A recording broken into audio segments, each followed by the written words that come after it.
Hey friends, we're all in the correct place, except for Pondo and Spoon, who swap places repeatedly during our technical issues. This is Warhammer 40K Rogue Trader Strings of Fate, Season 3, Episode 31, not 30, Burning Heaven. We're doing a half episode today. Dave is completely in darkness. I've gone almost 24 hours without saying bless your heart to somebody. Thank you for the resub, Spoon. The end of my intro is to say that Terra Invicta is an incredible game. The longer I play it, the more impressed with it I am. Thank you for the sub, James. Pondo, let's see you. I am Pondo. Pondo the man. I have had a week.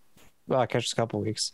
I had recently actually bought a Gundam mono kit. It's kind of just half done now. The OG. Nice. They were on sale at Hobby Lobby, so I was like, why not? DOG? What? I want to get one of the stupidly detailed kits, like all the internal parts are properly done and everything. You're probably looking at like the RX-78-2 perfect grade Unleashed. Yeah, well, Adam Savage did one on his YouTube channel, and it's like, that looks like something I can get my teeth into. Yeah, it looks like a project that's going to take you set up like a week to do, and there's not much else you're doing after that. No, it's actually interesting. It's been an enjoyable experience, I have to say. That's it. That's my past couple weeks. Okay. Spoon, what do you got? A lot of stuff, but I said we'll do short intros because we're doing a short show. So been watching a lot of TV. Most of it's been pretty good. That's about it. Okay. That must have been tough. It was very difficult. Because I want to talk about it a lot. We could do a second half today, which is just our intros minus Dave. Oh, minus Dave. Oh, we could do or we could also do outros. Sure. Outroductions. Just be like, all right, see you later, Dave. All right, and then we just sit and talk for. Yeah, that's it. Dave. Hey. So I've just been doing renovations. It sucks. It's not fun to renovate a house. I mean, it is fun, but it's like it's difficult to do it when you have a newborn baby and you're also living there. It's exhausting, I bet.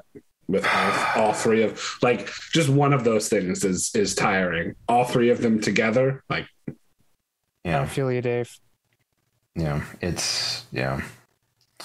because right now we're playing like hot potato with the rooms. Okay, we got everything out of this room. Okay, we can paint the walls. Okay, we can do the skirts. Okay, now we have to move everything back in so we can do the next room. Like it's excruciating. I don't know. Yeah. Arthur, I have a quick question. What is Terra Invicta? You mentioned it. Is it like XCOM or something? Yeah, so if you played XCOM, did you ever hear about Long War mod? Of course I know about Long War. I never played it though, but I know about it. You're looking at a guy who did Iron Man, Commander, Long War for both XCOM and XCOM 2. And XCOM 2, that was a hell of an undertaking.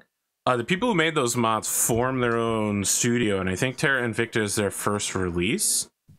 You play a pretty accurate simulation of Earth in the year 2022. For instance, the Ukraine is a country, Russia is a country, and they are currently at war.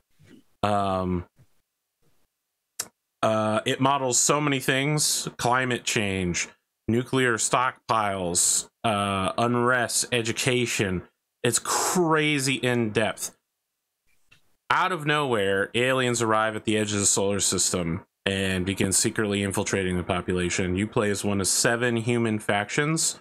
One of the 7 human factions is a bunch of fucking traitors called the Servants, who are like, you know what we should do? We should surrender to the aliens immediately. They are the we for one Alien Overlords faction. Yeah. They literally are like, oh, we found out about aliens. We know nothing about them. Let's surrender. So you have a dual track of you have to develop space programs in countries that you take over. So you don't start controlling a single country. You control shadowy advisors who you can continue to recruit until you have up to 6. And those advisors can carry out missions. And for most of the beginning part of the game, the mission you're going to want to take out is take over a country. But bigger countries are nearly impossible to take over. If you want to take over the United States, you have to take over Canada and Mexico so that you have bordering countries to get enough of a bonus to then take over the United States and then abandon either Canada or Mexico. It's not going to be Canada. Let's just be fucking clear here. If you have a choice between the, it's not going to be Canada. Let's be real clear here. China, I've never seen anyone go for an opening game China or opening game India is possible, but very difficult. So you either piecemeal together like a African coalition or a European coalition, you get into space, you can start merging your countries together. Like you can make an Africa that's just one Africa. You get into space, you start mining the moon, you start mining Mars, you set up a secret fleet base in Mercury. So the AI doesn't cheat. Human factions know where all the other human stuff is, but the aliens don't know where any of the human stuff is until they encounter it.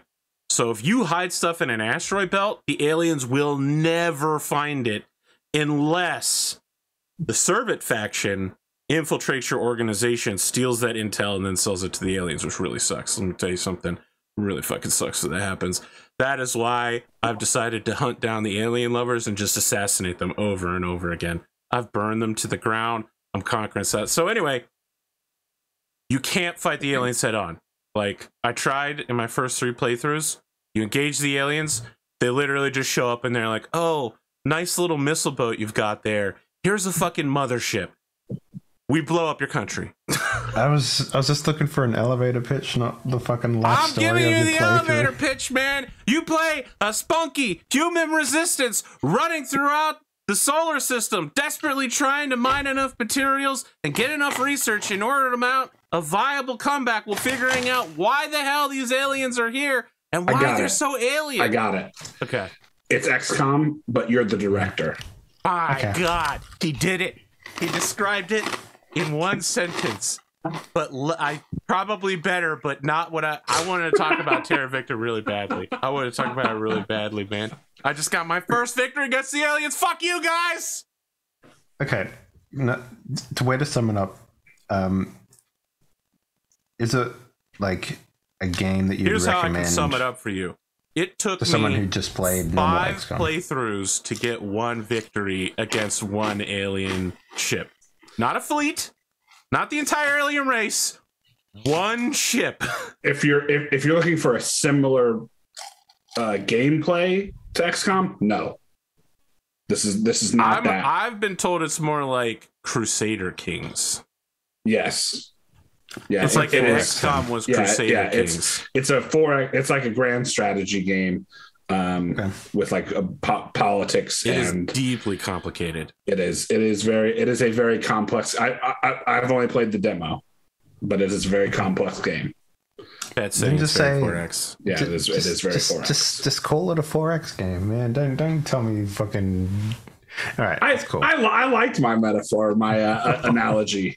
I like it's XCOM, but and I mean that's really kind of what it is. It's like it is XCOM, but you're the director, like you're the one controlling yeah. Oh my god, XCOM was so gangster. I like to write AP that your metaphor was just an exact description of the game. Yes, precisely. Yeah. I don't do metaphors. They fly over my head. I am not fast enough to catch them.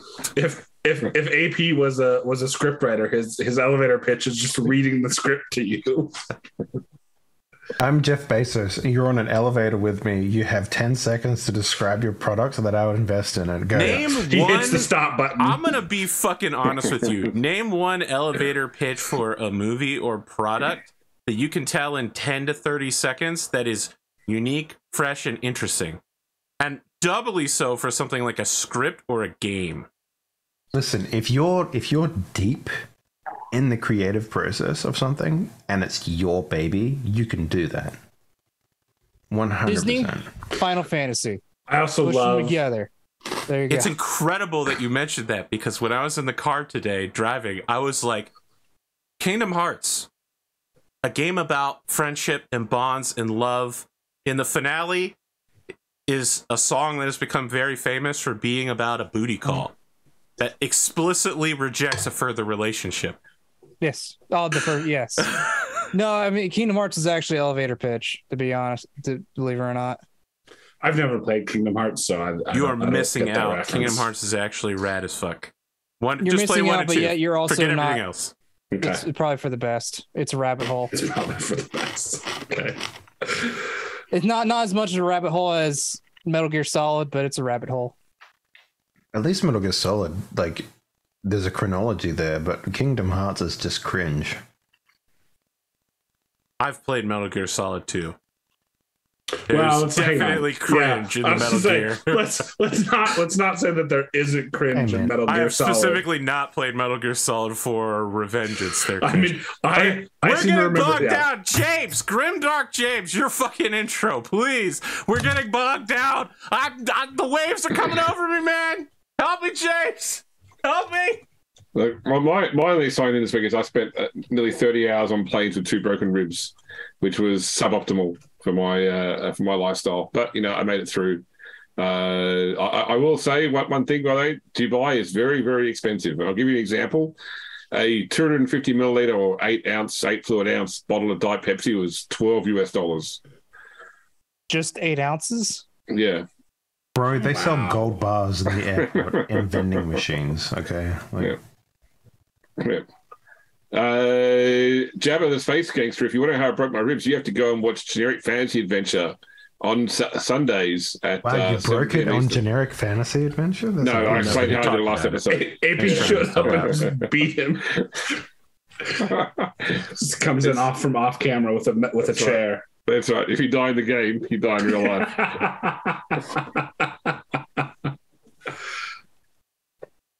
All right.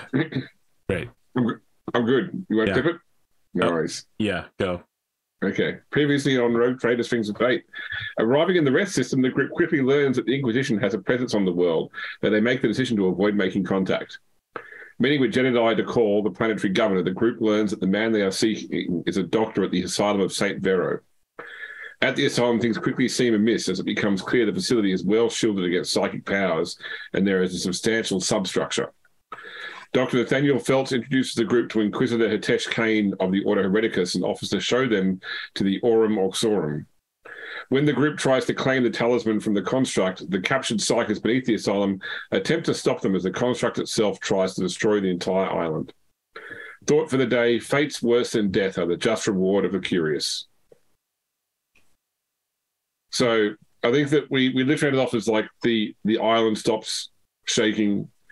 The Dawn is there with her having ripped this necklace from the chest of the construct that was trying to protect Pondo, trying to protect Pierre, with Androchiron just having managed to make it drop its shields so that it could be stopped.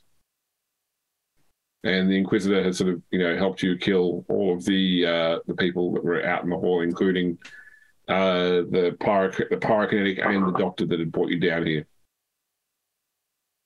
I'll tell you what happens, James. Is this gemstone that I'm holding? Is it like warm? Like what's going on here? I would say that it is not. It's you've just pulled out of a machine with a lot of moving parts. So I would say that it is warm, if only from friction. It is a red gem, like a deep ruby sort of thing, set in a gold necklace setting. So this isn't like a supernatural warmth. It's just like no. All right. You don't really have psychic senses, but you sense nothing. Nothing feels unnatural about this thing. Sense any sort of corruption or anything from it.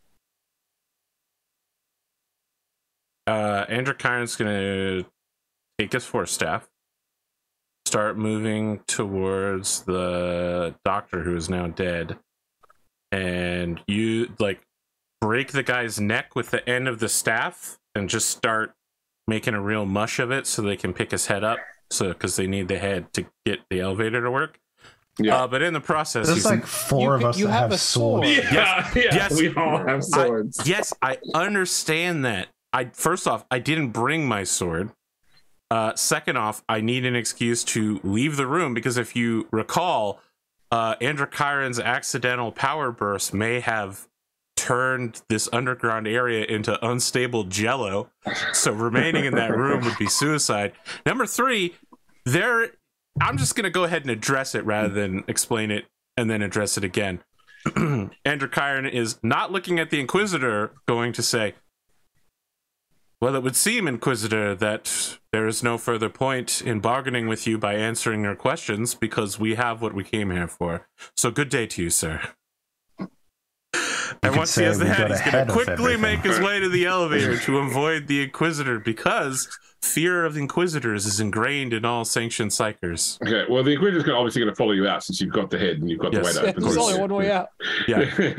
but it's like when you say goodbye to your friend and then you just go. Yeah, exactly. I just don't want him to eye blast me or shoot me with mind lasers or be like, well, guess what? It's time for you to go on a fucking rack, you heretic, or something like that. All right. I want to make it clear that while we have no business with him, and I'm leaving.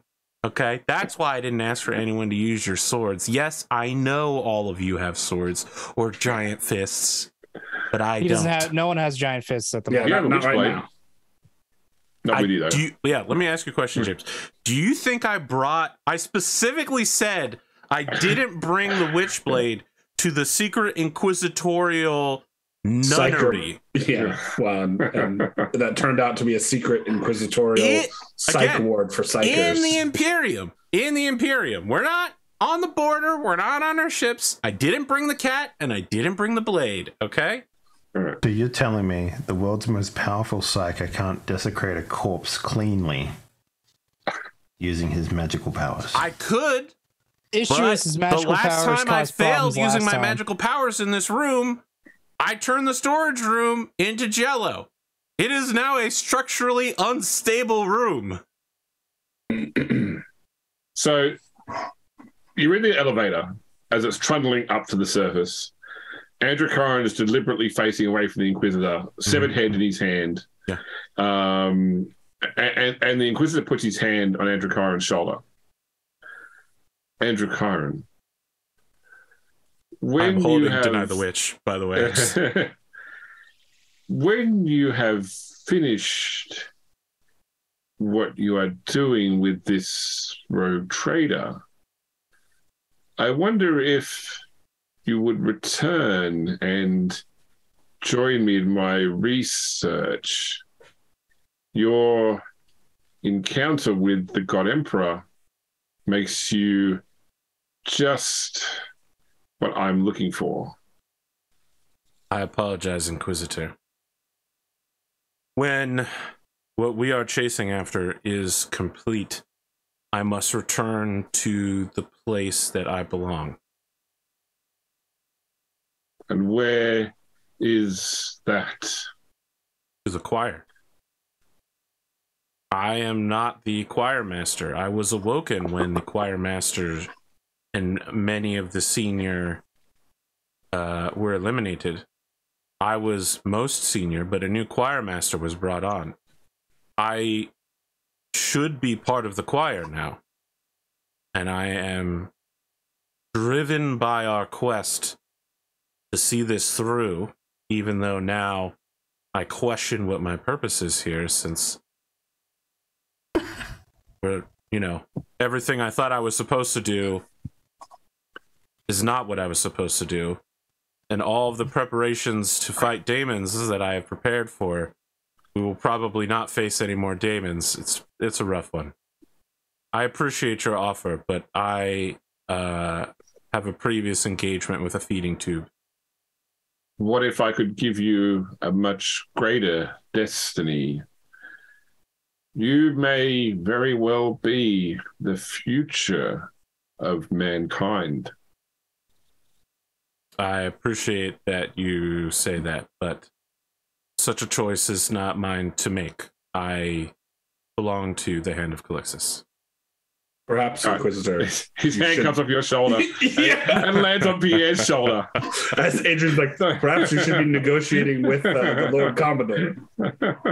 I love the idea that I'm playing Androchiron like Androchiron should be played. Okay. I love the idea that you go on this grand adventure, you get your eyesight back, you do all these amazing things, and at the end of it, it's like, okay, back to the shoe factory. I always Back knew to the that was where cubicle. Androchiron was going.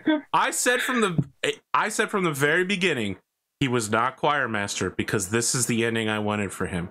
That he would return one day back to his choir. So, Lord Captain, should you succeed in your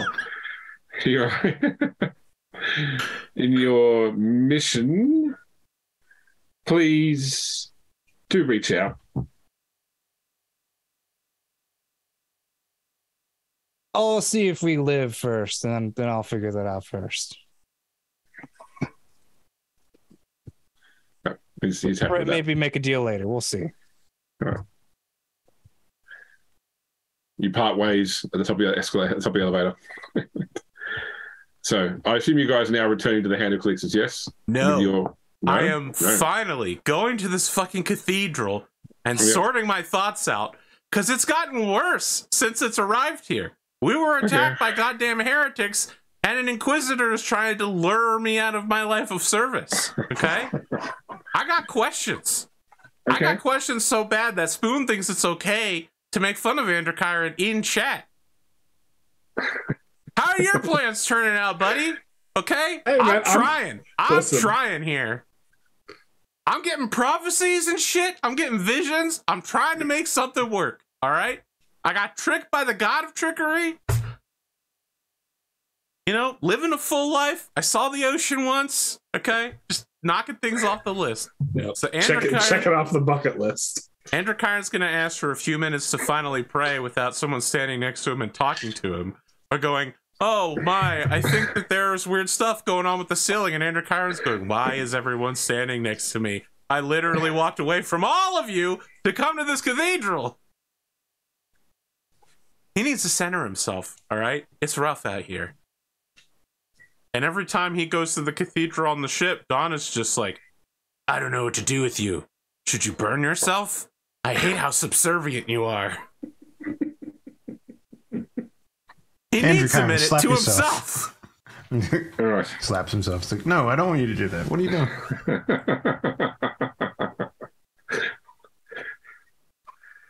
All right, so Androchiron returns to the cathedral.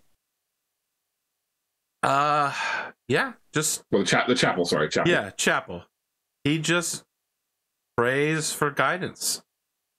Doesn't know where he's going. He's been pulled in so many directions. The only thing he knows is that if he lives through this, he's going to return to the thing he's known for the majority of his life, which is sort of lucid dreaming of being a communications hub, which is fine with him. That's fine. I mean, it's like a waking nightmare, but, you know, you get used to it after a few decades. But, you know, he was given this vision. It's not clear whether it really was a vision or he thinks it's from the Emperor, but now he's not sure. He's just looking for a sign if there is one, and if not, just to clear his mind. What I'm saying, James, is give me a sign. Roll me a D100.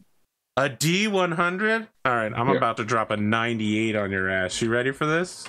Mm-hmm. Boom. 81, which is what I said. Yeah, you don't get any divine inspiration. Great. Dawn walks into the room and asks you to slap yourself. I slap myself immediately. No, it's look. I mean, it's like every other time you have prayed under normal circumstances. Like I'm sure through your faith you feel the touch of your chosen deity, but you don't get any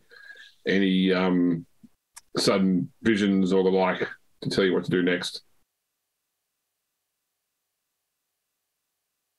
I'm sure there's like 15 different Imperial words of the day calendar logs for this situation. Still confused with no answers and an unclear mind, Androchiron will simply leave to continue his journey. Yeah. Well, I could point you to half a dozen swords of the day that basically say don't ask questions. Yeah. Questions are the path of the devil.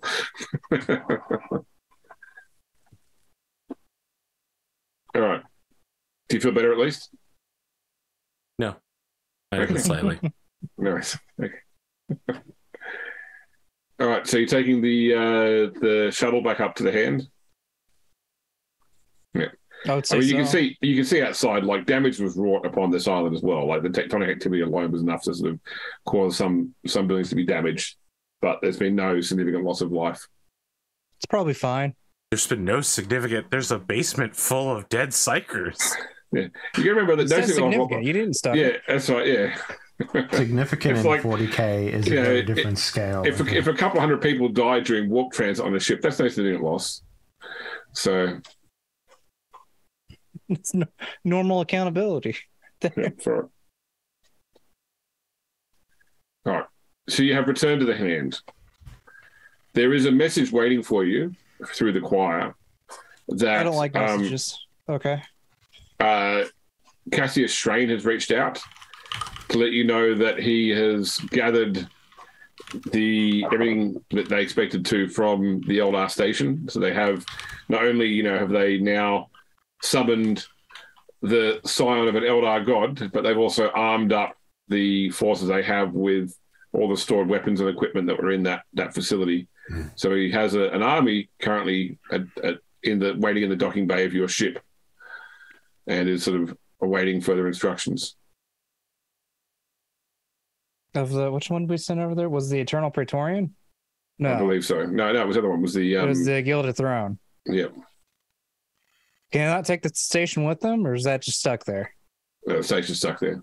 Okay. They can't tow it. I didn't know if just throw some chains on it. I didn't know if the station was a stationary one or a one that can potentially move, like the Death Star. It's no longer operational. Oh, okay. Yeah. So it's just causing month communication delays just for no reason now. Okay. Yeah, that's it. Well, we got the talisman, which is the only other thing we needed. So I would say we start heading toward destination. I can't think of anything else that we need to handle.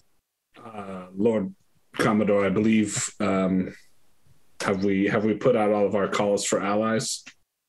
No, I guess we can do that at the moment. Actually, that'd be a good idea. Thank you for reminding me. Yeah, I definitely think that when you call Riani to tell her that the next destination is Mara, that she does tell you to make sure you've completed all side quests before she sets this course. Chambers. Yeah.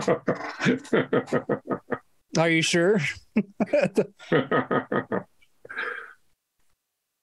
I can't think of anything else that we need to handle at the moment that would delay us in our task, because I have a delay for you. Okay. Androchiron finishes writing in a journal, which he leaves in a very specific hallway with a very specific set of flickering lights. And then writes a letter to the navigator, thanking her for her service, apologizing that the command staff didn't trust her enough, when indeed the navigator was in fact an insane super alien. And now that we're preparing for the end, we need her to give her all. And Androchiron sends nothing to Ivy since they're not really friends. But I just wanted to remind everyone, we have a bunch of NPCs on the ship that we never see because we're the player characters and we only talk to each other. Then I go back to my... They're the lower decks crew. The most important NPC, my cat, who still has no name. I think that somewhere on the ship, like a high fake totem is waiting in an office for someone to come and talk about the accounts and getting all your colony sorted out with what infrastructure they need. Yeah, we haven't Somewhere there's a done one of game. those like monthly turns in a while, James. You want to resolve the last 8 months worth of turns real quick? Random events, calls for help. Maybe Gondor will ask for aid. So first off, you only do random events every 6 months, but I've been tracking in the background what's been happening with things where the infrastructure is insufficient to maintain growth. That's probably fine. He really wants us to do a fourth season. You could tell. Pendragon, though. Pendragon. I'm actually going to be on a Pendragon show as a guest next Sunday. That's Bonways, right? Yep. Yeah. Ticking Time Bomb. I'll be playing the villainous Duke Gorlow, a role I've prepared for my entire life. Playing a angry Welshman. Give us some of your Welsh right now. I don't have to. I am of Irish heritage, so the Welsh are garbage to me. If you told me that you are also French, I'd be like, okay, still give me a French accent, motherfucker. No, come on. I'm nearly pure-blooded Irish. So if I ask you to say, I'm going to firebomb your house, are you going to like put on an accent for me? All right. Well, I thought we would be able to monetize. I haven't been able to monetize this show for like a month and a half. Let's be really clear here. Like the last 6 episodes, I've had to remove it. I thought since intros were slow today, I would get through it. But no. We just lost that one. Sean Finn is going to look Dave up now. Give him a real talking to about the 1990s. All right, James, what happens after we send the NPCs some shit and we make some calls? I mean, so you want responses to NPCs, you mean? Or you want me to No, we can just listen. We can hand wave all of it if we need to. I feel like that. Maybe somebody else here feels strongly about talking to NPCs we've seen in the past, but this group does not seem like the type to be like, oh man, I remember that guy. I really want to talk to him. Well, so I can tell you now, we only won't send a message back in response to what try to be a friend across 2 characters. All right. Well, I mean, she's not. It's just. I don't think that actually elicits a specific response. She said, "Thank you." Tried to be her friend with Nero. When she needed help, he broke down a fucking ship's door, like a togged ship's door, to come save her from the eye laser. Okay. Yes, he did initially threaten her for being a horrifying mutant, but once she realized her place in the crew, they became friends. They became colleagues. Yeah. Question mark. Imagine what an introduction between Androchiron and Nero would look like. I think most of Adrian's messages go out to like other like fleet officers. So like Lieutenant Davis, I haven't seen you in 6 years. How are you? I'm about to go on a suicide mission in the fucking Romulan neutral zone.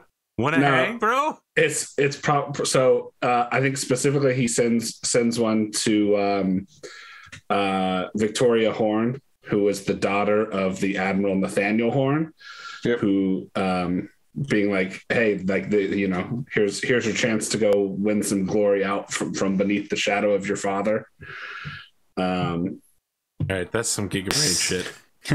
Suicide run. You in? Jacinto, the sword frigate squadron that we had during that same battle. See, do I have any other fleet officers written down here?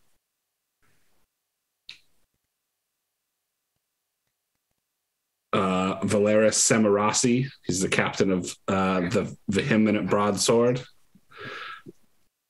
And then I'll also suggest, Lord Commodore, I believe we should go investigate as to whether or not our battle cruiser, the Heart of Majesty, is ready for service.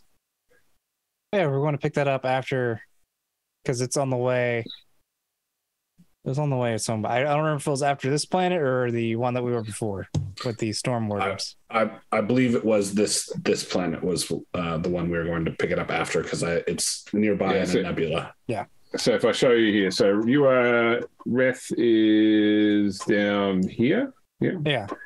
It is near Feg's World up here, and Mara is. I thought it was in here. Yeah, in the Adrantis. Oh no, that's right. Near Tranche. Like near Tranche. That's right. Okay, that's right. I thought it was quite closer than that. Yeah. Okay. Yeah. Yeah, I believe his plan was to go check up. Say, hey, is it ready? We kind of need it, like immediately. Mara's over here in the Astropath Abyss. There we go. Yeah. Cool. Nice. So you set course for the Tranche Nebula, or the region to go and collect the Heart of Majesty. So word also arrives that so when you reach out to Samarasi, he responds that the Battle Fleet Calixis will send a small fleet to help you when you go to Mara as well, along with the fact that General Olmacher of the Maccabean Janissaries is also going to send a ground force, A, because you've helped them in the past, but B, because they've actually been on Mara in the past. They were part of a suppression activity in the past, so they have combat experience in the service of Mara. Well, so they got automatically volunteered to go. Okay. Yeah. Which will actually also include Oswald Kiner's unit as well. Yeah, we're bringing all the NPCs back. So you got a new name now? We're going to change his name a third time? No. All right. Making sure. Anything from it was Anessa Pendergast, right? That was the one. Yeah. It's like one of the only Inquisitors that we actually like. Do we though? She's the one that we could easily tolerate. They didn't seem completely incompetent at their job. Tolerable and not incompetent at their job. So that is now our minimum level. Okay. Yes. Would you rather have creepy Inquisitor Kane? I guess he was tolerable. He's a bit creepy. Was he good at his job? But he is good at his job. I can't deny that a bit. It's a little sketchy having unsanctioned psychers in the basement, but it's better than the streets. I mean, I feel like it's so much worse to store your unsanctioned psychers who are like warp damaged right next to your stockpile of unknown heretical devices. Like, those are two things that shouldn't be in the same storage bunker. I'm just saying, do you put your fuel depot and your ammunition in the same depot? That's how you get the first episode of Oath of Endosteel.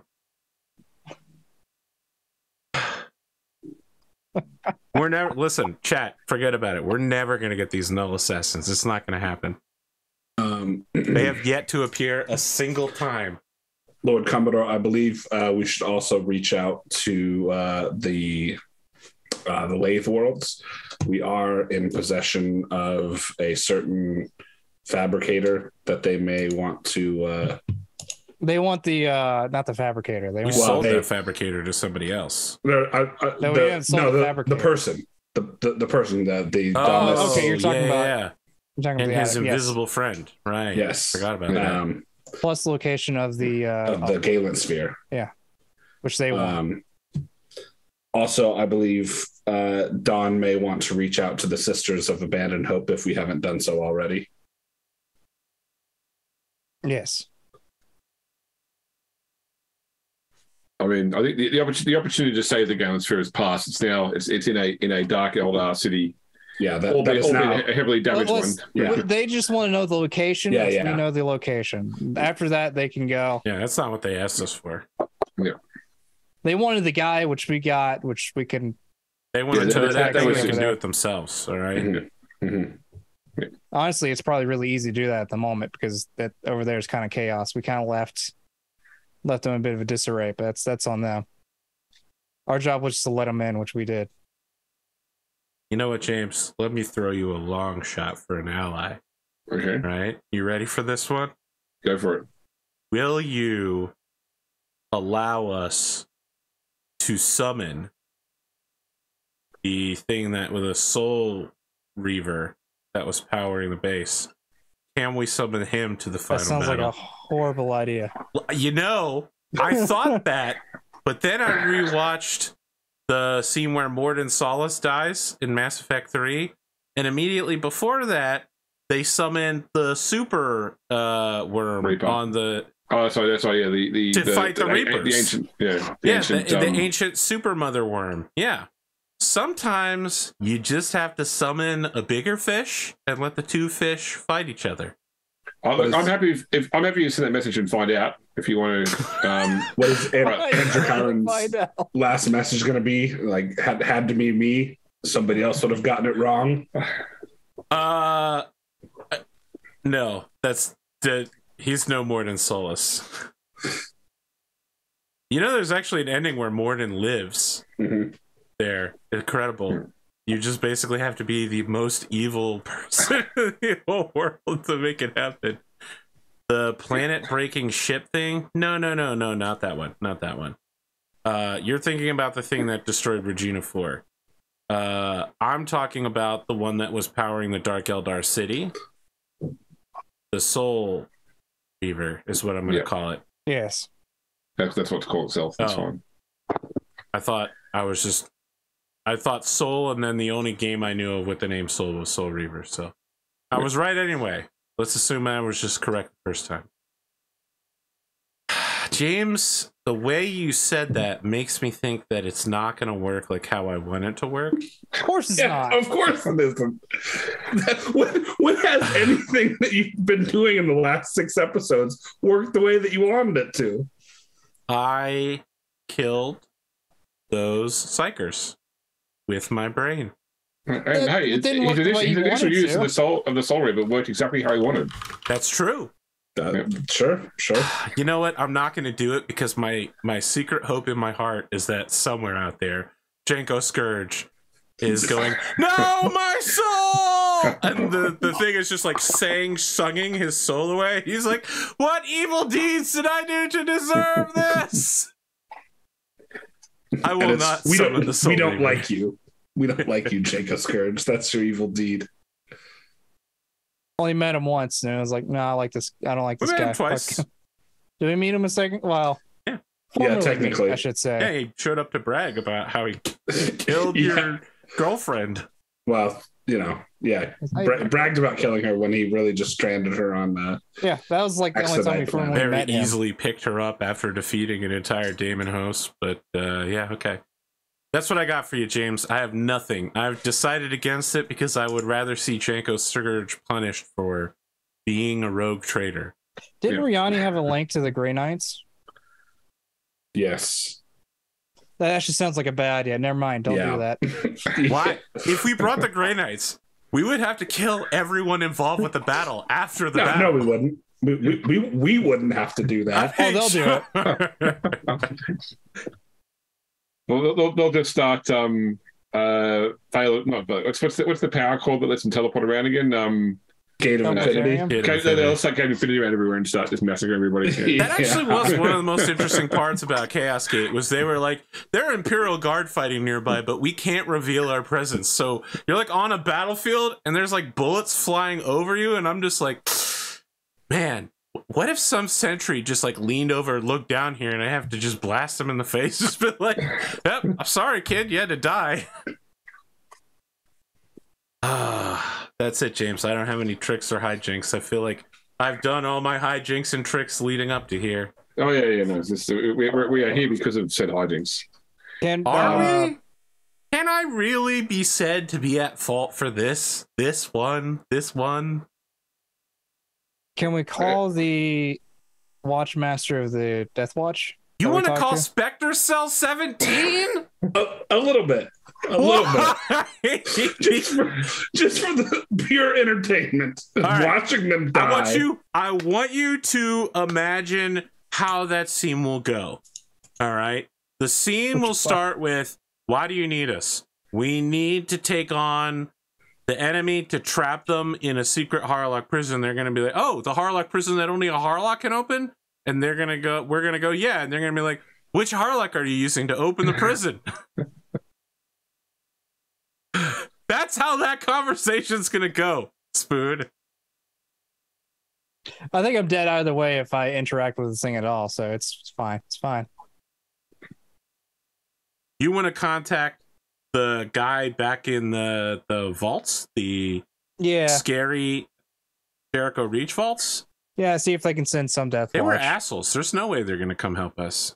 Well, everybody's an asshole, so it's Strain has contact with him, so it's like if you wanted to use Deathwatch, then Strain would be the one that would probably be able to. I mean, Strain, the guy that openly walked around with Deathwatch the first time we saw him. Yeah. Yes, that's. I'm picking straws here. I think that's basically all I've got. No, Gunny Kenny brings up a incredible idea. Yeah. He says, what if we call Pierre's betrothed? But you're not thinking wide enough, Gunny Kenny. What if we called all of his potential genetic matches?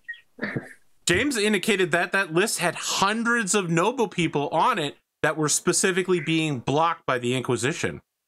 What if we get him unblocked and tell all of them that they need to send whatever forces they can muster if they want to make all this? And when I'm doing this, I'm not doing me, I'm doing Pondo. All of that happen. All right? Last minute, we just muster up a few fleets.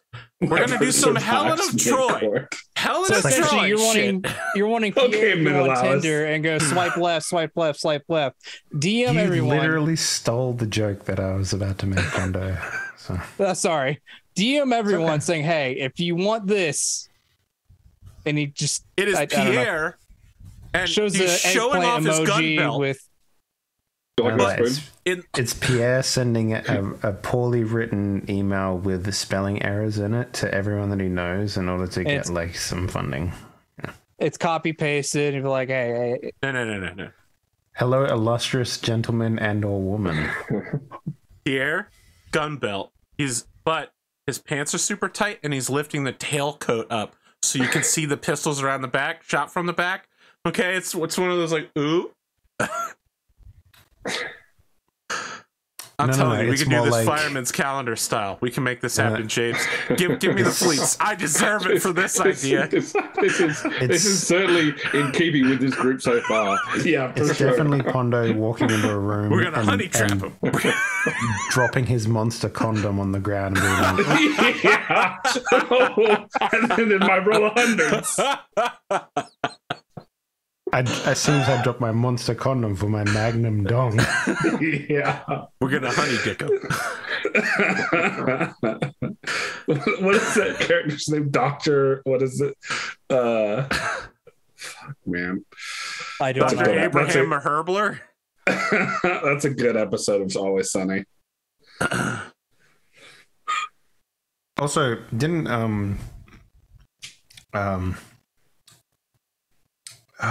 that fucking spy cartoon do the honey dicking thing? Archer, the honey pot. Yeah. There was that one movie that was initially not going to happen that Sunny was going to make, but then they made it. Oh, the fucking interview. Yeah. That was one that was serious about it. Yep, you're honey dicking me. I'm honey dicking you.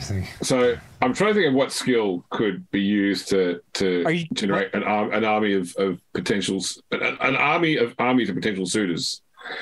I got him on it. I'm gonna make this happen. Here's the thing, though. Yeah. This movie is gonna have unintended consequences for sure. Those consequences are for the epilogue, and I'm not gonna be in that. So fuck it, let's I'm do gonna it. Be dead. I think that the only skill I can really default to here is bladder. Amazing. Yes. Pondo Yes. always wants to roll blather. I love the idea that Pondo stands in front of a crowd of people. It's like, okay, check under your seats. Each of you get a semen sample. Right? We already know that's how they do it. So, Oh man. It really doesn't matter. This is the really bad like audition tapes for like Big Brother back in like the early 2000s. road rules. Yeah. The renowned warrant will apply here. I would imagine so. We can make this happen, Pondo. The only thing is that if it was charm, I have a +10 to that as well. But other than I like to imagine It's blather. I like to it's fine. imagine the dating system in this show is more like, you remember those VHS dating tapes that people used to make? No, but that sounds horrible. So basically, you'd make a tape and you'd send it into like a dating company. Yeah, and this they is would, before you had show things. Before you had the ability to do things like put your profile on a website, you had to actually like record yourself with a VHS tape and send it into the company, and they'd make copies and send it out to all potential people. Yeah. So I just imagine like you get a tape in the mail and it's like, you know, This is back when Dave was dating in the 70s. Yeah. So Look, I Who would have to even do a lot come of up with this idea to tell Pierre, hey, you should do this? Me, I did. I absolutely did. Not Androchiron. I did. I'm just like on the ship. I She-Hulk it. He gets a message from Nero. a message arrives from Nero. So I have a suggestion. I walk in from out of the wings. I appear from behind the shadowy GM figure who's in the background of almost every scene when we need to ask for rules help. And I wrap my arm around Pierre and I go, you and I, we've had a long relationship, player character Pierre. This is the culmination, the union of our memory. This one moment right here. And then I walk off. Okay. All right. Dawn walks into the I'll room even put carrying a very fate point thin into book. it, give an extra +10 because why not? Yeah. Dawn walks into the room carrying a very thin book, slams it on the table and Holy says, shit! Look at that, 8.1 degrees success. Okay, yep. your family tree is looking very thin right now. Soon as are lining up to send their forces into help Into you, certain death. into helping you attack this forbidden world. What's the theme This is song? just like a BS thing. I was like, all right, let's set up this account. Let's get the video rolling. It does the I know what you're talking about the old VHS style dating video, or yeah. It's gonna be It'd that. be the thing where, like, you know, you switch it on, but then, like, there's like a scene of you, like, sitting, like, leaning back in the chair to make sure. Yeah, is this on? Okay, so I can start now. Yeah. It's Okay. I would say you have ridiculous. Okay, the 80s. Calm down. All right. I would say he'd have a ridiculous hat on for some reason, but it would just be his captain's hat. There's like some person like zooming, like, and trying to like get you into focus and stuff like that. I thought, And then just going to make a whole bunch of new shirts to hand out for the. Talk about your high pistol to hand ratio. Yeah. Okay. It's like those really good ones, the ones that stand the test of time, are the ones that like people do karate on and fail. You know. He like tries to do like some quick draw shit with his pistols and ends up dropping one. Shoots the camera guy in the leg. He is actually one of the greatest human pistoliers. Let's be honest true. here. He's at is. Space Marine level according to his stats. Yeah, but that's like being really good at pistols in fucking Cyberpunk. You know, it's just completely pointless. Well, you end up shooting yourself in the face. All right. So we fast forward then to a trench, to the facility, the Kobe Soshi dockyards, where you're meeting with Social Levance, the Satrap there, and Quad Eric Demonstrandum, the Forge Master. To the Heart of Majesty is ready for you. Up on blocks, they're like, it's going to take another 8 solar cycles. You know, really need a whole overhaul of the oil. No. It's ready to go. And I think you'd already organized crew for it, hadn't you? You'd already bartered a crew from somewhere too. Yeah. If not, we definitely have I a guess the chance question to. is, do you want to take the time to install the teleportorium into one of the ships? We'll use it once before the show ends. Yeah, I mean that's the last. If you put the gun in the bar, How long is this supposed to take? like 3 months, No, a month. a month. Was it a month? that's going to take But at least we a have month to- for the suitors to arrive. But it's not going to make a material difference if you choose to, like, if you want the teleportorium. I'm prepared to hand wave that they will install it for you in which ship. Yeah, I mean, We're going to skip the landing sequence. Yeah, and we're just going to teleport to the final boss. No, yeah, we teleport into like the middle of the battle. We let because AP the pawns go first in chess. Pawns. Yeah. So have I have thought you were calling Pondo the Pawns for a second. That's a great nickname, though. The pawns. So have I explained to you the mechanics I use for teleporters and homers? No, you Jesus. haven't, because we haven't even been able to think about putting a We've been teleport. teleported one time, and there's a whole lot of this show. So the teleportorium comes with something called a homer, which is basically the device you use to request to be teleported back to the teleportorium. So the way the home works is you set it up before you go for a given number of life forms. And when you activate the homer, the teleportorium brings back that many people that are closest to the homer at the point you activate it. So it's difficult to activate in the middle of combat because you might get half your group and half the enemies you're currently fighting coming back. Mm-hmm. To actually change the number of people or to reprogram it takes tech use, test, and some time. Effectively, there are risks, obviously, with teleporting, especially teleporting inside buildings, for example, that you might teleport partly fused into a wall, for example, which is generally a bad thing. Hence why usually only Terminators do it, right? Yeah. But yeah, effectively, the limiting factor is the homer. If the homer's damaged, that's it. You can't be teleported back. Okay. This is one of those waist-high walls that you reach in a video game where it's like, hey, listen, if you go and have dinner with this girl, there's no going back, right? You're on the last legs of the video game. That's what the teleportorium is. You go through it, there's no coming back. I think we should do it. You think just go for it? We can install it as a once-use only thing. The possibility that we could do some really cool shit where we have one of the characters acts as a goblin, like the dude from Helm's Deep, who runs forward with the thing and like teleports the final boss and all the minions back onto the ship while the rest of the crew walks in. just like, all right, we activate the prison, we're done. And the final boss is like, why am I surrounded by crew members trying to kill me in this teleportorium? We just got to make this thing work, is all I'm saying. We need to make it work for us and our zany tactics. We're ready, James. We're ready for your Homer bullshit. Okay, no worries. Okay, so you spend the time and get on which ship? Is it installed in the hand or the heart? I would say the heart. There's no way that the hand has enough space to mount this thing. I think the Eternal Praetorian or the power. All of the ships we already have are completely full on all of its resources. Right. Yeah, it's got to be the giant battlecruiser.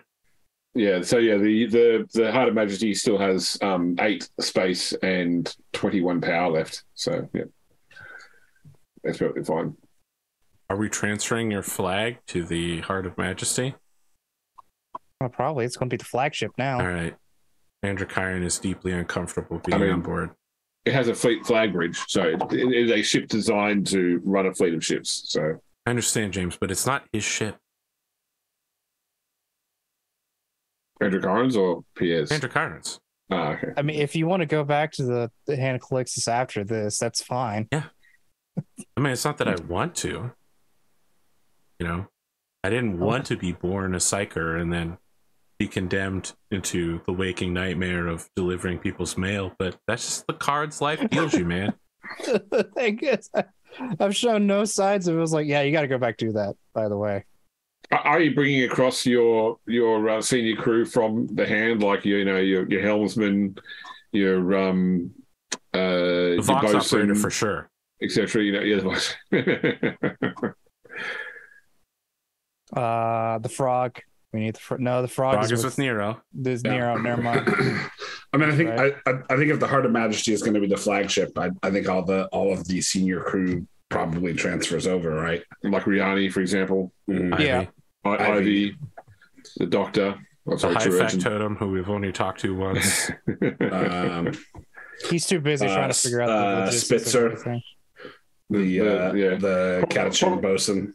Probably the Master of Whispers will stay behind because Knuckle Coral, because he knows the crew of the Hand. We got a new Master of Whispers on the Hand. We on the do, heart. however, transfer over that ensign who was trying to hustle cards and get close to Pierre, just so that he always knows he'll never be far from Pierre. He'll never rise in rank, but the captain's eye will always be on him. Guido something? Yeah. Was that what his name? Yeah. I think yeah. He was, We're bringing him along as a threat. All right. Little did you know he was the mastermind of this entire plan. Does Androchiron leave one last message in the darkened hallway of the Hand before leaving to transfer to the heart? Of course. Telling the assassin that we're, heading over there and, Pointing out a good darkened hallway on the heart. corridor J21 on deck 3. It's just outside his room, his new room. All right. please don't kill the Lord Captain. Thank you. Okay, so you are between your 4 ships, which includes the one arrived. Oh, so I assume you have summoned back the Gilded Throne with the Elder Army to help. Yes. I would hope so. Yes. No, is it? Okay. So between your 4 ships, probably a couple of naval, or probably like 2 naval cruisers plus their frigate escorts, and then I would say about a half dozen noble vessels, like Chartist vessels and the like. You've probably got a fleet of close to 24 ships ready to assault Mara. Riani is going to be the lead warp guide. So the whole idea is to try and have the ships all arrive at similar times, so you're not just sort of coming in, several days, if not months apart, to join the battle, assuming there is a battle in space. So when you're actually in transit on the way to Mara, it's quite a long transit because there are no direct warp routes to Mara.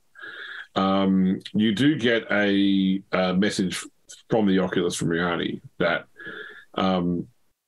she's never been to Mara before, obviously, and now as you draw close, she's saying that the warp is incredibly thin around this world. I think that you'll have a hard time in some cases telling where the materium ends and the immaterium begins. There, all manner of space and time is flowing out of the warp into this physical world. I can see now why it's a cursed, forbidden place. Interesting. Someone give me a like a common law Imperium at -10 roll to see what you know about Mara. Oh. -10. -10 common law Kind of Imperium. contemplate it. Oh yeah, you can think about it. What do I know about this world? Oh, that's Imperial Warrant. Do I not have Imperium? That's weird. No, I do. Okay. That's going to be... I'll reroll that. I got 1 degree of success on my -30. Nope. I know nothing. So that's Okay. Cursed World, nothing.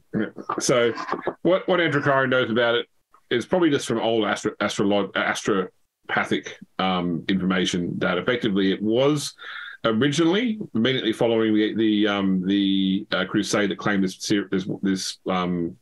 section of space a mining world, so to gather resources. So effectively, it's a frigid world. So it's the whole surface is glaciers several kilometers thick over the top of a rocky planet itself, and they originally mined down into the rocky parts to get materials from.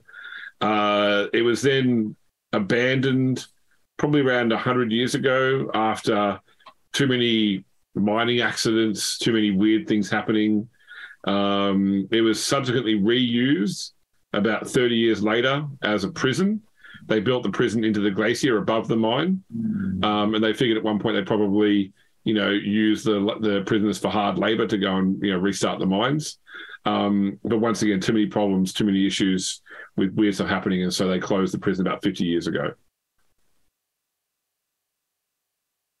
All right. I, AP Gaming Real, walk into the room and I lean on Adrian's chair and I look at everybody and then I look at the camera and I say, if it's an icy world, why is the episode title called Burning Heaven? And then I walk out. Leaving many more questions than answers. All right, Diago. All right. So we see a camera's eye view of this frozen world, just a big ice ball. And floating around this world is so much ship debris, the ruination of dozens of vessels.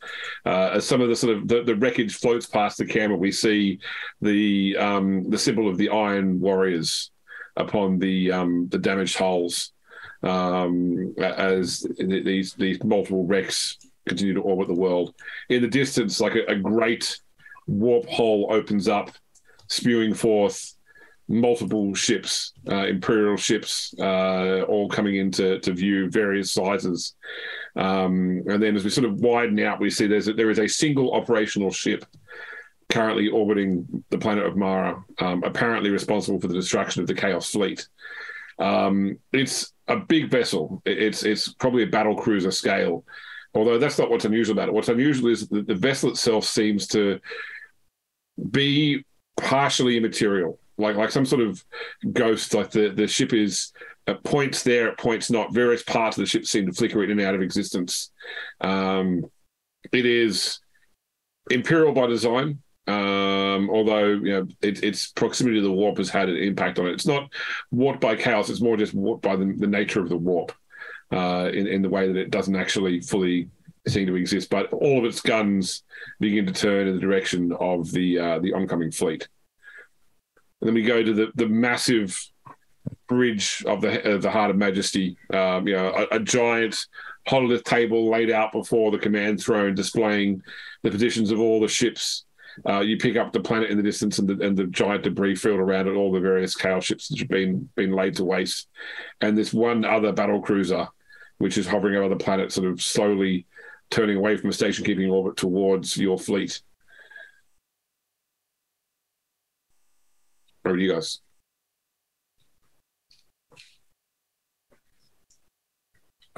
So I think Adrian is standing nearby the command throne and looks over at the Lord Commodore and says, "What are your orders, sir?"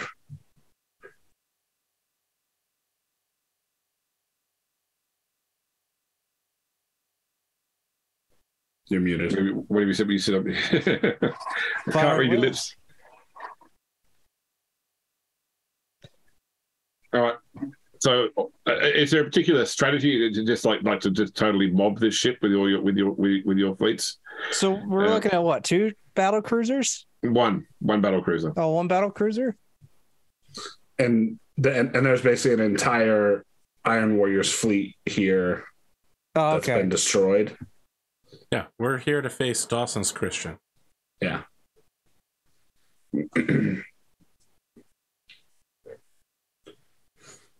Isn't the Heart of Majesty also a battle cruiser? Or is it it's a ground cruiser. It's a grand cruiser. The issue is that we're going to shoot at it and it's going to go ethereal and the damage is going to pass right through it, and that's how it wins low.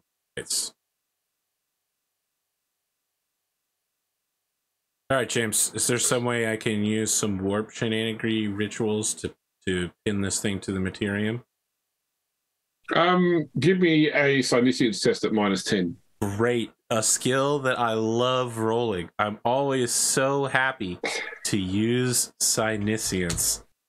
A skill that I love rolling so much, I'll do it a second time just for you. No, it's basically the same roll. Wow. Okay. Oh my god. Okay. So my other thought would be to potentially shoot the Iron Warrior ships and potentially maybe hit the warp drives. Maybe that'll cause it to mess with the etherealness of the ship. Holy shit. You're insane. So, AP, by the way, like Androchiron is actually struggling to sense the presence of the ship at all. It's like it is like a ghost in the warp. It's almost like what you experience trying to lock down a null. All right. here's my next plan. Could I also, AP, since you made that roll, I would like you to make another Sunny test with no penalty. Okay, great. You fell and you're now getting sucked into the warp. Great. 1.7 degrees of success. Okay, so you sense there's a very predatory nature to the warp in this space as well. Like there is an inherent danger to any psyker just being in this system. You can't quite pin down what it is, but you feel like there's a hunger wanting to consume the souls of psychers in this system. Okay. I'm going to tell you what I'm going to do in 3 parts, James. Number 1, I'm going to immediately walk over to the nearest null that is on the bridge of the ship. Yeah. Number 2, I'm going to put my hands on the command deck thingy, and I'm going to say, there is a hunger in this system. Something that wants to consume the souls of psychers. Christ, you're so annoying. I say as I look at the null. And then I say, Captain, your plan of blowing up the warp engines is a good but also absolutely terrible one. I never said it was a good idea. Yes. Might I ask, I cannot see it in the warp. But there is someone in this fleet who has better warp sight than I do. Might we ask Riani if she can see it?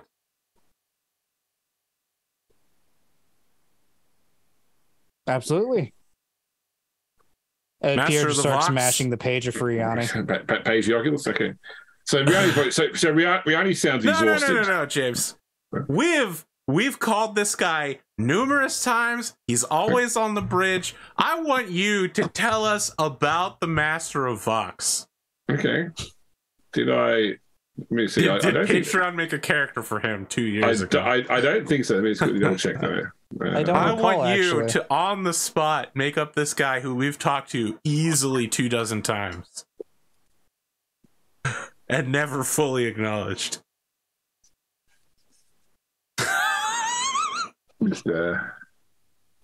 I think actually we got a Master of Vox submission that was no, he's got a name, Bruce Marnett.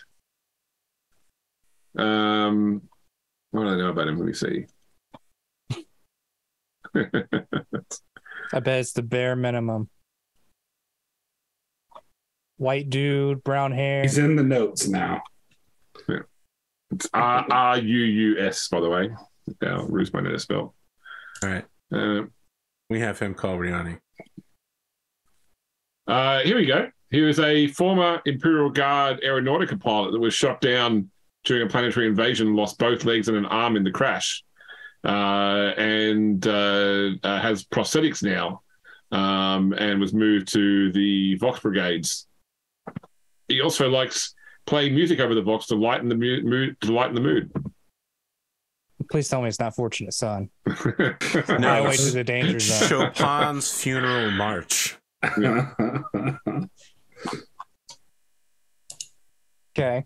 We call Riani. Okay, all right. So she sounds exhausted when you get her on the line, but it was a bit of music cheers her up. I believe I'm pretty sure I've described him before in that way too. Anyway, that does sound familiar. Mm-hmm. Yeah, but we haven't it was talked probably to him so forever. long ago, though. Yeah, that's right. It's been a few years.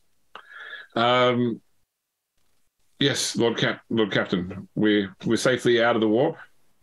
Yes. Do you by chance see the ghost battle cruiser over there that's kind of flickering in and out? One moment, you hear like the visual shields of the Oculus reopening again. I do, but I can't explain what it is. It's like it's partly here. It's wrapped in something. It's not warp. It's something else. It's of the warp, but it's not like a demon or like it's something other part of it. I don't know how to explain it. I've never seen this before, Lord Commodore. Okay. There are no souls. There are no souls aboard that ship, though. I know that much. Interesting. Not demon, no souls. Do we know about the Men of Iron? I feel like we've heard about them at least some point in this campaign. I mean, allies definitely a no-no. We When also you say no souls. Oh, I wonder if it's Thousand Suns again. Yep, that was my thought as well.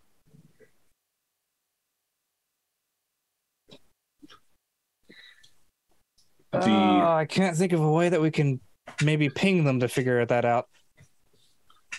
Are there any markings on the ship? Wait, why would Thousand Suns be fighting Iron Warriors? I would like somebody to make probably Spoon this case. I want you to make a perception roll, please, but add +10 for the heart's detection. Okay. All the heart has is +10. Yeah. Let's see, where's my perception? It'd be awareness. Oh, awareness. Okay. Okay, sorry, yeah.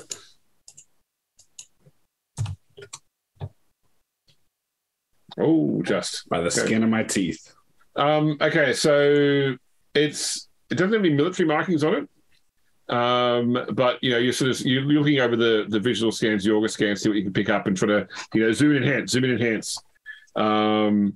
You managed to resolve that the name plastered on the outside of the ship is the Spear of Destiny, and that it bears the familial crest of the Harlock line.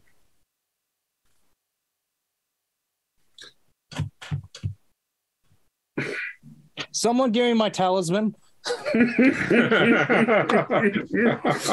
Bring me my jar of dirt. Where's the other thing I need? I can't remember. We don't have the guy. He's dead. Yeah, you've got the guy was bullcrap anyway. The navigational books. Mhm. The pattern and the talisman. Okay. Okay, well, the pattern got us here. I need the talisman. Where's my talisman? The blind tesseract is on the surface of Mara, correct? Is that's what we believe? It's underneath the surface. Underneath the surface. Yeah. Master of Vox, whose name that we just relearned after several years. Yeah. See if you can ping them. All right. He taps away at the console. He says, I'm not even detecting a carrier. Shit. So is a standing order by still to engage? I mean, until it's countermanded, yes. Okay. So I think did I put that in already? No, hold the fire. Okay, no, it's okay. Okay. Full stop. Full stop. Listen, this thing just soloed a whole Space Marine fleet. I don't know if we could do anything to it, other than messing with the warp more around it. This has to be a riddle. The guy, does it have anything else while we're in the system as far as the pattern? I mean, the pattern is just a book of navigational charts. So okay, you lack, unless you've got trade astrographer, which I don't think you do. Scholastic astromancy. I do have trade voidfarer. Let me see what skill it is that Riani, because Riani's got the trade skill. Yeah, trade astrographer. There's a skill for it. No, I don't have any trade skills. That sounds odd. Astrographer. Let me ask you several questions, James. This proves like I spend my XP right now. Yes. Forbidden Please. Lore Warp. Yep. Yes. Have that. What about Forbidden Lore Warp? Can I use it to figure out what's happening here? You can make a test at -20. It's a real son of a bitch thing to do. Very well. And that will not be the last thing I ask you for should this fail. I'm going to rush and relay this shit. I will re-roll that. It's even worse. Very well, I don't know shit, or I know whatever you tell me I know. Second off, as Pondo says, I also suspect there is some sort of trick that were we smart enough, we could figure it out. But while we may not be smart enough, my man has a logic score of 70 now. I invested a lot of experience points out of nowhere into that. Can I roll logic to see if I can figure it out? Give me a logic roll. Okay. You want to give me a minus on that too? No, we'll give you a straight roll. I'm not going to... That is a 99. Oh no, it's an 89. 89. I'm gonna re-roll it too. Perfect. There we go. I succeeded at a roll. It happened. Okay, so kids. So with 1.8 degrees, so you can't logic how to get around, how to defeat or avoid this ship. But what you do know is that you've got a lot of ships, and it's only got a certain number of guns. Is that if what you're trying to do is get to the surface, like to stand here and let's probably what the Cowles did. They tried to destroy it in vain. If it was just get as many ships past it to get stuff to the surface as possible, and then get them out of harm's way, that might be the best solution to get around this. It's more about it's more of a blockade than it is an army to be defeated. Okay. So our plan is to use the suitors as a human shield while the real fleet slips past. Is there like a certain distance that these chaos ships made it to before they got shot down eventually? Well, they were in orbit, so it almost looks like they were in orbit first, and then this ship turned up and attacked them. How long ago does this battle look like it happened? Months. Ooh, that's bad. I'm going to write down my plan and pass it to the Lord Commander so that if he wants to do it, he can seem like it was his idea.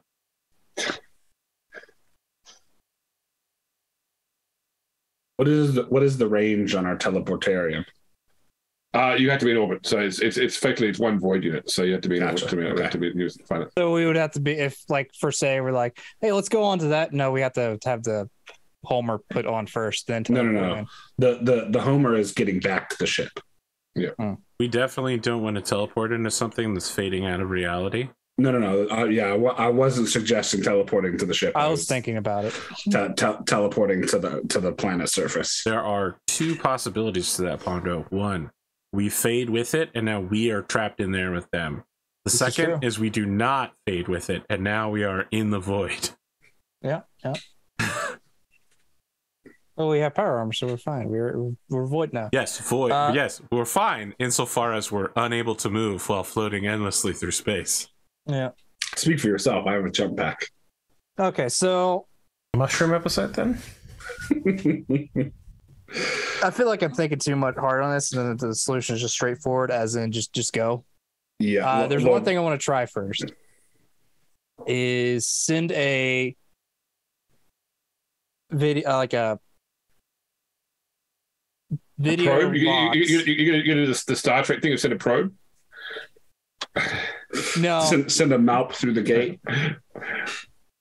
So my thought is to send a video or a picture Vox thing into like a spreading beam, so that way you could potentially maybe see it, grab it. So like a wideband transmission. Yes. Of like me with the talisman.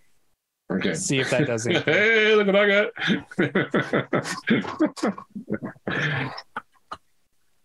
All right. You set that off. Okay.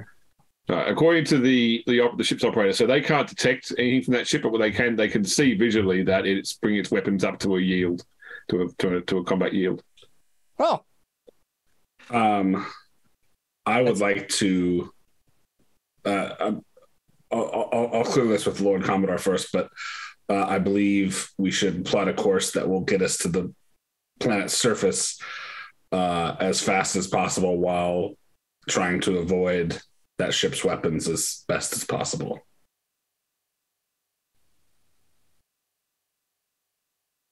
Yeah, so it seems to have yielded, but there is no telling that it would let the other ships through. So yes, that would. No. It's like bring its weapons. I mean, it's powering them up to a combat level. Oh, so it's ready to 1v1. Okay. Yeah. Their yield is increasing. They are not yielding to us. It's ready to 1v24. Yeah. Okay. Yeah. Okay. Yeah, let's do that. We're just going to have to go for it. Apparently, that made it upset.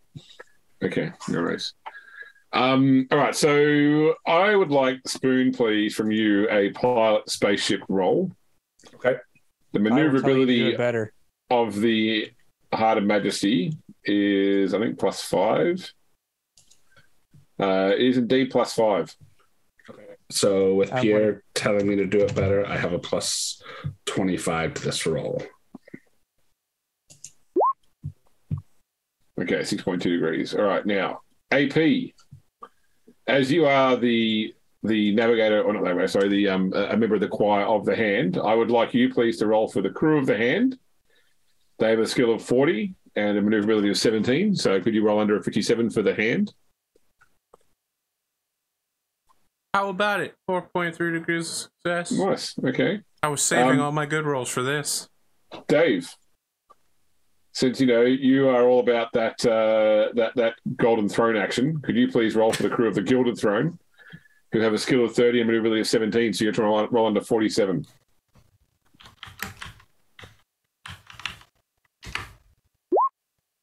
No, that is not under 47. Okay. And finally, Pondo, since it's the last ship left over, you can roll for the Eternal Praetorian, who have a skill of 30 and a maneuverability of +9, so 39. Nope. Oh, okay. All right, so we're going to lose the Gilded Throne and the Eternal Praetorian. All right. Well, lose is a strong word. Effectively, your ships make a run at the planet, trying to navigate around.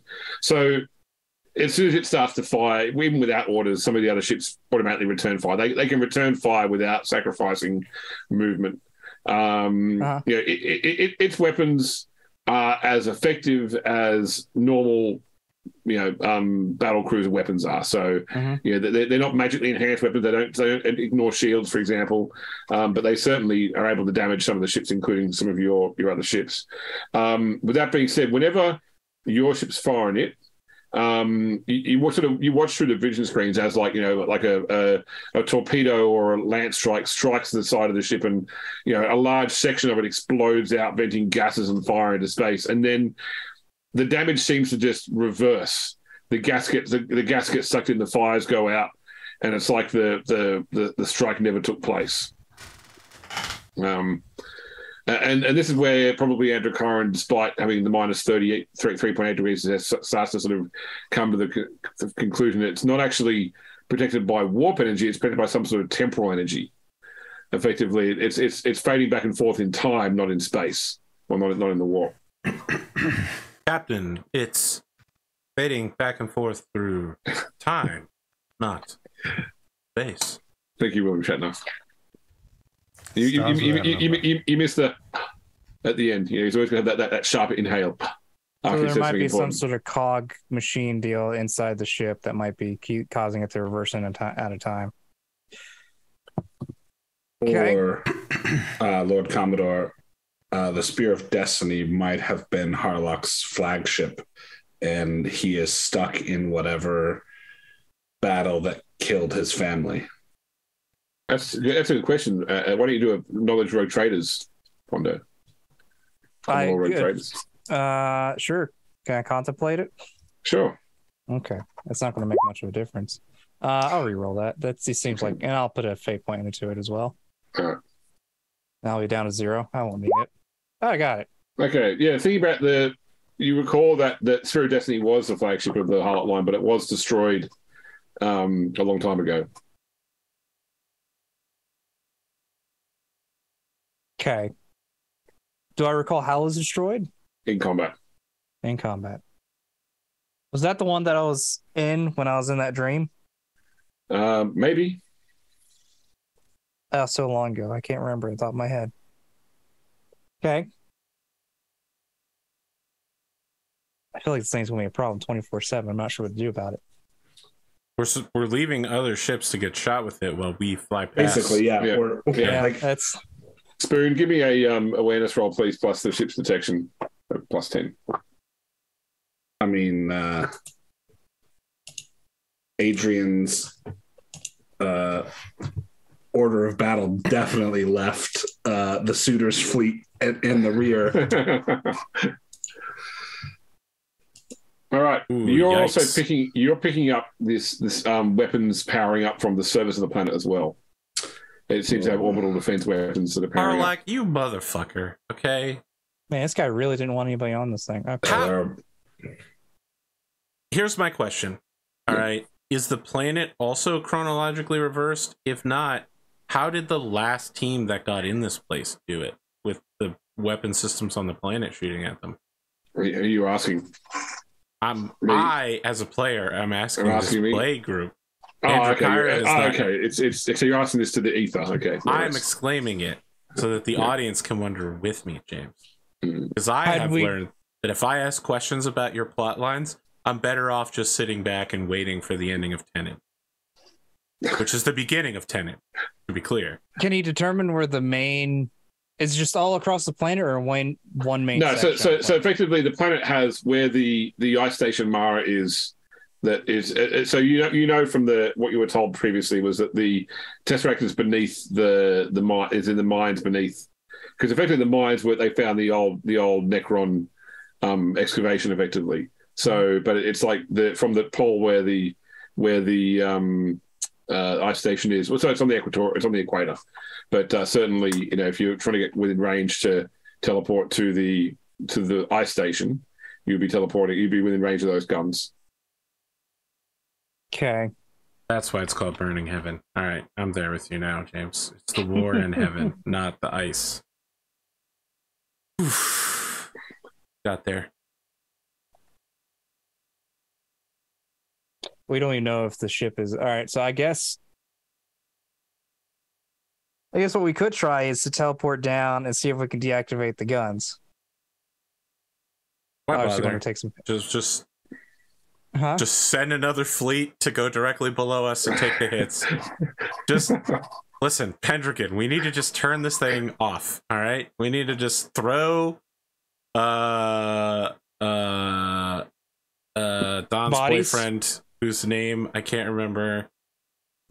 Avatar of Cain. Just throw him in the prison. Talon Balewing. We've got like 16 contingency plans. We must have something we can throw in this prison, okay? That's our plan, is to activate the prison, throw something in it, and then it'll be locked and sealed forever, never to chronologically bother the universe again, maybe. Right? So let me ask you a question. Is your plan to teleport inside the prison or to the surface? No, James, that's fucking insane. Yeah, I'm just asking. Probably to the surface would be my guess. We really should, though, talk about what our plan is when we get there. We really should talk about that. Who are we throwing in there? Did we get this? Are you going to send any ground forces down conventionally before you teleport to the surface, or are you going to be the vanguard? I know. Spoon already said you have to send the pawns down first. Yeah. Okay. No worries. We need somebody to beach full assault landing. Yeah. I mean, we have the Lehman Russ company that we can send and the Mercabian Janissaries and the Eldar. The Eldar. We sent someone to go get something from Regina 4 or some other location, right? Did they ever come back with the probe from the Last Scion? Did they come back with that? Yeah. Yeah, we and you already established that the probe didn't include. Yeah, the probe's not enough. Okay. Which I think we did send a message through it, or did we follow through on that plan to try and get it to come back here? No. Okay. Because it would take the amount of time it's had to travel, which is years, to travel back, not including the amount of time it takes the message to catch up with it. Right. Sure. So, what is our current plan? Is it to do the Talon Balewing shall be a god commanded by Dawn, and then we kick him into the prison and go, this is Sparta? That sounds okay to me. Just go to the Avatar, the god of murder, and go, you should have chosen your words carefully. Come to my planet. You threaten nobody. You do literally nothing. We basically imprisoned you and dragged you here specifically to. All of the prophecies say that Talon Balewing dies before we get into the he dies clearing the way for you. Yeah. So he's going to die on the planet's surface. First off, those prophecies are all stupid Harlequin prophecies. We can't preempt this shit. You can kill him yourself now. And that way you can't die. No. We have him undergo the ritual, and we teleport him directly into the prison. That's it. Game over. We beat James. Tell me I'm wrong. Well, Tell me I'm wrong. We don't do what the Harlequins want. We don't do what Fate weaves for us. We do the logical plan. We need a god to go into the prison. As far as we know, the prison will instantly activate and trap him in there because that's what it's designed to do. When a being of godlike, otherworldly Satan power is stuck inside it, it's supposed to instantly trap them in there. We get him to start the ritual now. We send him in there. We trap his ass. He never knows that anything's wrong because as far as he knows, he wished, and whatever he wishes for is what happens in the prison. He never knows that we betrayed him. We tell him we're sending him down to the surface first before us. We lie to his ass. He goes in there. He enters into eternal war forever, murders people, gets to be a god of war avatar, and whatever the fuck he wants. We end the season here tonight. In the next 5 minutes, we can do this. Don't say no, Spoon. Say yes. Say yes. We can do it. There's one key word in there. Yeah. That does not fit Talon Bellwing. Yeah. And that is Satan. But he is not it doesn't have to be a Satan, right? It does have to be a Satan. Is that I thought it had to be a being of immense power. That was what gets trapped inside this thing. No, these are specifically prisons for, like, this is specifically a halfway finished prison for. So I will help you guys out here by saying that it was previously implied by an NPC that it could work with something else godlike, but that obviously hasn't been tested. Yeah. So by the same token that you need, you need to unlock the blind tesseract first. It is locked for the Harlock line, which I would have to be the one. Right? Yeah. Okay, so here's. I tried, audience. I really did. It was a good effort. Yeah, barring Avatar Kane, that's a possibility. I don't know if it's a good one. I don't think it is, because if what they say that the fourth dimensional beings is true, which we don't have any clue, that could mean everybody loses. But Kane wins because that's what he wants. Second would be either one of us. I don't know who it could be. It could be any of us at this point. Who knows? Maybe try to call upon the God Emperor to maybe take them as a vessel to hopefully shut this thing down or destroy it. One of the two. Two people have been contacted and or have good connection to it amongst this group, which, again, this is all crapshoots that we're doing here.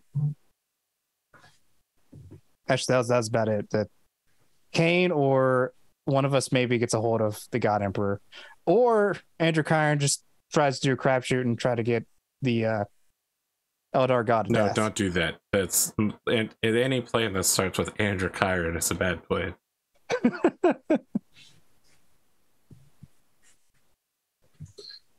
Because if the Void Dragon or Machine God, whoever you want to call him, if we can't get a hold of him, he's not going to show up, then that's going to be not possible. I guess we could have hoped for another one where we actually did contact the Soul Reaver, come here, he messes with everything, and see what happens.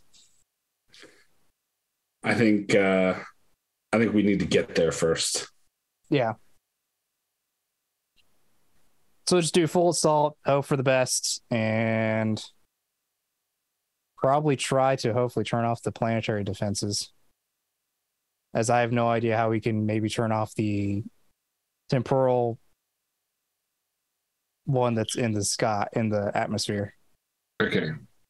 So in the interest of time and Dave's sanity, we're going to have a bit of a montage scene here. So the ships run the blockade past the Spear of Destiny, taking fire as they go, starting to take surface fire as well. Once you get within range, you pick up that there are forces on the surface, and that those forces appear to be Iron Warriors forces. So they have tanks, they have soldiers that they obviously got to the surface before their fleet was attacked and they've been stuck in a sense, and they appear to be the ones in control of the surface batteries, and they seem to be being reinforced by a significant number of demons as well. So the Leman Russes, the Eldar, the Janissaries, the forces, the ground forces you have begin a landing under fire to engage the forces of the Iron Warriors. I mean, you've also got like the sword. I'm not going to throw the Storm Wardens here. So you've got Marines, fight Marines too. But you know, there is obviously going to be a significant ground battle here. Once the sort of landing is solidly underway and the fighting has begun, the group of you. So, is anyone else from the NPC wise, other than you four, being teleported to the surface to basically get into the prison while the battle takes place? Yes, James. Yep. There is someone pivotal to this plan. Yeah, the cat? Yeah, of course. Yeah. Nero. Nero is not here. Stop trying to make Nero a thing. The crew abandoned Nero in his time of need, and he left. That's why you have Androchiron. I thought it was the opposite. Nero left the crew. Wanted to find who killed his liege lord, who he owed direct loyalty to, and was maybe the mother of his child. What's maybe? What do you mean maybe? I mean, I was going to say wife, but I decided to duck sideways to the thing that was actually true. Okay, so you've got the four of you plus the cat. That's all that's being teleported down. I feel like you're trying to trick us. There must be someone who we can obviously bring. Avatar Kane. Avatar Kane's going with the rest of the Eldar and trains with the Eldar. We could take Bourne. We have the Silver Skull. Jesus Christ, captain. Jason Bourne. Yeah. Oh, did we contact the Silver Skull? Say, hey, can you come here? I don't know if we did. Yeah, sure. Is that the guy that I gave the yes fate point to? I mean, I think he should come with us. Yeah, it seems like a worthy addition. If you're going to give him a fate point, he should be here. Has he used it? I don't think so. Osmet should come with us. We'll detach him as our liaison. Okay, you want pick? Yeah. Can we bring that robot dog? Ares? I mean, we haven't seen him forever. Of course we should bring him. Okay. Yeah. Jetpack and everything. Riani would be a good choice, but she's not here. She's tired. Can you risk losing Riani though? Like the ship doesn't move without her. Honestly. I mean, it does. Isn't there like a backup navigator though? Because eventually she needs a break. We killed the backup navigator. I mean, do we want to bring the Storm Warden, like chapter master, with us? We don't have him. He's in cryosleep again. No. Not the watchman, or like not the sleeping guy. McClear. Yeah, McClear. The guy who wants to kill you real bad. I don't know that it's safe to bring him. We're going to do some real heretical shit. Yeah, okay, we've got Bourne. So I've got the four of you: Ed and Bourne, Ares, 6. That's it. The cat. Sorry, 7. Cat. Okay, so Ares doesn't count as one of the teleport directors. It's as long as someone's in contact with him, he can be teleported along with them as part of their his equipment. I see. Yeah, that's it. Dave has completely disappeared to me. Sorry? Dave has completely disappeared. All right. Okay, so we've got 6 living things. Are you configuring the Homer for 6 for return as well? Homer. I feel like dogs. I feel like that's a Lord Commodore call. Let me ask you a question. What would be the problem with putting more in? Right? If anyone else alive within range of the teleport home, which is about 30 meters, will be teleported back as well. It brings them back as well. So, like, if there's some Iron Warriors, if it's the 6 of us, right? Anyone who teleports back with us is going to be in a lot of trouble. Yeah, sure. That's what I was unless thinking, it's Evangeline Damon hosted by a greater. It just makes sure you're the 6 closest as well.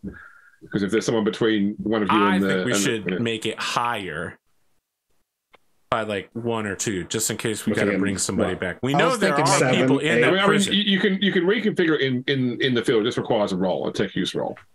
I've seen our rules, James. We better do this right. Listen, here. hey, I did just buy a +10 to tech use. The second James was like, to reconfigure it at some time and a tech use roll. And I went, that's going to be useful. I don't see any downsides to just setting it to 8 just in case. All right. I see many downsides. Name one. We bring back Evangeline demon hosted. Yeah, because she's going to show up. That's guaranteed. I mean, name a situation where we are engaged in conflict with Evangeline, we complete our mission, and we teleport back without defeating her first. Do you want to bring the assassin with us that you've been talking with the journal back and forth? No. Okay. No. He'll show up later. That's somebody else's character. We don't Okay. drag. That's somebody else's player character. They have the super. I'm not going to Patrick Roth this. They do have the bullet. So weird. They have the bullet that terrifies me. I mean, that bullet is going to be for Evangeline. I think we set it for 7. I agree. See, I want to set it for 5, but I guess we'll go with for 7. 5? Holy shit! Who are you leaving behind? He just assumed somebody's going to die. The dog doesn't count as a dog's equipment. Oh, okay. Well, yeah. We need to get Born back, Osmet, and my cat.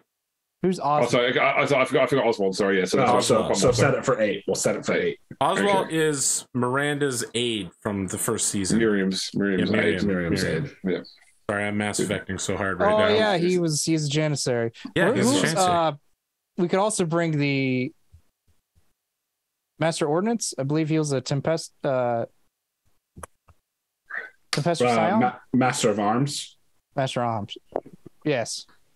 Can't remember. We don't need that guy. Come on, let's keep it to important NPCs who we could name off the bat. That's true. Like my unnamed cat. You brought Oswald, who randomly we haven't seen in so long. That was abused. We could name him, and we can use him as a sacrifice. Aidan Langford, a former Imperial Guard stormtrooper, plucked from the ruins of a failed mission and given a second chance to serve the Emperor aboard the Hand of Calixis. That sounds like perfect fodder. This guy is wearing a red shirt for sure. Yeah, definitely. Hey, we need someone, okay? If we bring him, he's going in the front of the party. Okay, let's set it to 8. 8, 7, 9, 8, 8. Party +1. Let's set it to party +1. Okay. All right, no worries. Okay, so Ivy sets it up, and then she will need to make a tech use test to run the teleportarium to teleport you not into a solid object. Oh my god! Ivy, please do not wave it, fail James. us. Come on, just hand wave it. What are you doing? Hey, 7.1 degrees success. Oh my god! He had to create a scenario where we just die from bad teleportation. That's obvious. Okay, so final scene. Oh, sorry, penultimate scene. Sorry. The service of Mara as the group of you bamf into existence, feeling that sort of horror feeling of moving through the warp that you do when you teleport. So you're in basically the grounds of the original prison, and the majority of battles happening just outside the grounds because there's no room among the buildings here. You can see, in the near distance, Eldar tanks, Imperial tanks fighting with Chaos vehicles, demons running around fighting men on foot, and above the battle stands 2 colossal figures battling each other. One is a being of molten flesh, wearing ancient Eldar armor and carrying a massive burning sword, as he fights with a creature which is some sort of twisted artist marionette winged. With rainbow wings, as it beats its fists against his flesh, tearing off chunks of molten rock that scatter across the ground. So you're watching the marionette now, the demon in its demon form, battling with the Avatar of Cain. Although this has served, like the battle has served as enough distraction that nobody has any idea that your small group has teleported into the grounds of the prison, and you can see the main building entrance. And then above that in the sky, like the ruins of damaged ships sort of rain down as burning meteorites fall into the surface. They burn up in the atmosphere. And then the final scene, back on the Heart of Majesty in the teleportarium, Ivy is just making sure that everything has gone well with the teleportation. Don't do it. When from the shadows behind her, we see an Exodus pistol rise into sight. And that's where we'll leave it. Poor it's Ivy. definitely Should not have took her with Ares. us. Well, that's definitely not Ares. Post-credit scene is a really buxom noblewoman in like a Regency era dress with tons of lace, blood running out of her mouth. Her hands are on like the transparent view screen of her ship as it falls out of the sky into the atmosphere. She's just looking down. The zoomed in screen shows the Lord Captain just strutting. She's just like, that could have been mine, as the ship explodes around her. Dave, let's see your outro. Just fucking plows into the ground. So before Dave does the outro, can I just ask, do we want to give David a chance with his outro and then we come back after a break to let Spoon wax lyrical about his shows he's watching? I'm happy to hang around and have a chat. If the audience isn't, if you guys are, but if you want to break it, I mean, I know obviously Dave wants to go, but it's up to you guys. I'll be here. Okay, cool. Well, let's Dave do his outro first. Anyway, Dave, come back into the light. Come back from the darkness, Dave. Okay, Blair Witch, calm down. Hey, thanks for watching. I think all I did was tell Androchiron to slap himself this episode, which is quite funny. Here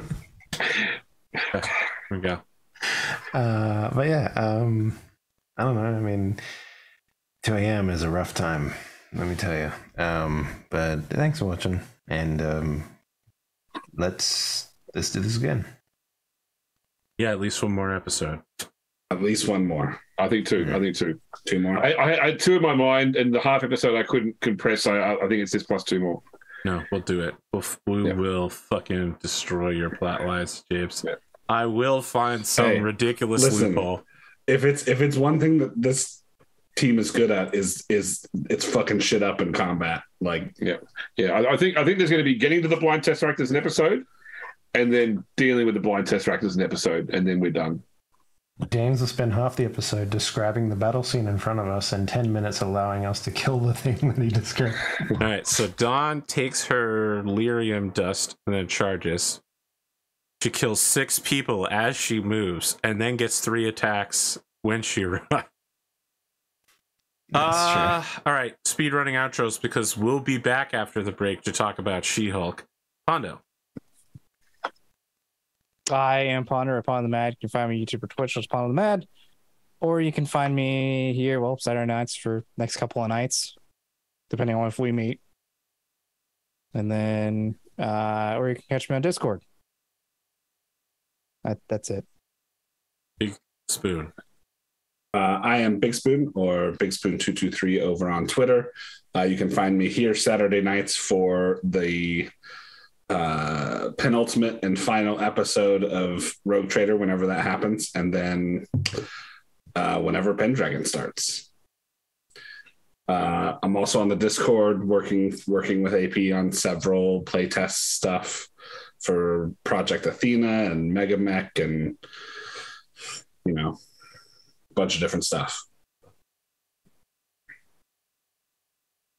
Grim Dark James. I am Green Dark James, as previously described. I'll be back here tomorrow for some generic fantasy adventure, which you should also be watching. So generic, much fantasy, wow. Otherwise, I'll be back when we finish off this show as well. And I'll also be obviously haunting Arthur's Discord, where I regularly make fun of Arthur to his friends, like the horrible person I am.